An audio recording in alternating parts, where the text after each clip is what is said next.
First என்ன பண்ணிக்கலாம் மக்களே, நம்ம ஃபர்ஸ்ட் வாழைப்பழத்தோட தோலை உரிச்சுக்கலாம். தோல் உரிச்சாச்சு. நான் எனக்கு மட்டும் செய்யறதுனால நான் ரெண்டு பனானா போதும்.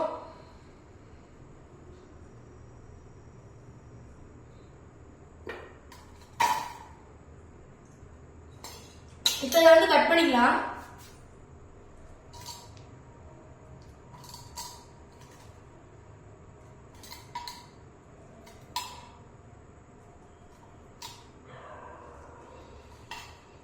இப்போ வந்து இதை நல்லா கட் பண்ணியாச்சு. இப்போ என்ன பண்றோம்னா, நம்ம உங்க வீட்டில் என்ன மிக்சி இருக்கோ அந்த மிக்சியில் போட்டுக்கோங்க. இந்த மிக்சியில் போட்டு ஒரு கப் வாட்டர் எடுத்துக்கோங்க. இதில் ஊற்றிக்கோங்க.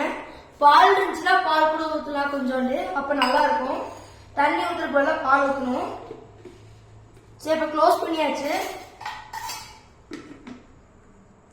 ஃபர்ஸ்ட் வந்து இதில் செட் பண்ணிக்கலாம். இப்போ நல்லா செட் பண்ணியாச்சு. இப்போ என்ன பண்றோம்னா அரைச்சுக்கலாம்.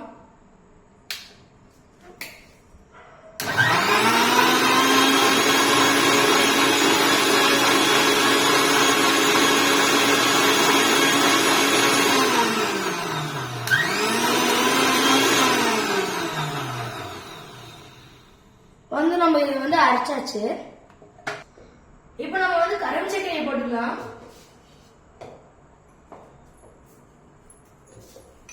பாத்தீங்கன்னா நான் ஒரு கப்ல கரும்பு சக்கரை போட்டுக்கிட்டேன்.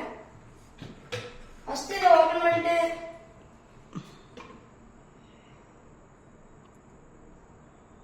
இப்போ ஊற்றியாச்சு. நம்ம இன்னொரு கப் எடுத்துக்கலாம். ஃபர்ஸ்ட் வந்து ரெண்டுத்தையும் ஆத்திக்கலாம்.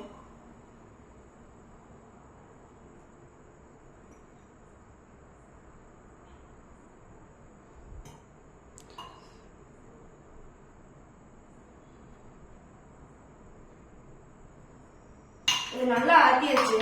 டாப்பிங்ஸ் நம்ம வந்து இது பாதாம் போட்டுக்கலாம். இப்போ நம்ம பாதாம் இடிச்சதை எடுத்துக்கலாம். பாருங்க, எடுத்தாச்சு. இப்போ வாங்க இந்த ஜூஸ்ல அப்படியே பரன்னு போட்டுக்கலாம். இப்போ வந்து ஜூஸ்ல போட்டாச்சு. குடிச்சு பார்த்துடலாம். சூப்பரா இருக்கும் மக்களே. வீட்டில் நீங்களும் செஞ்சு பாருங்க. பாய்.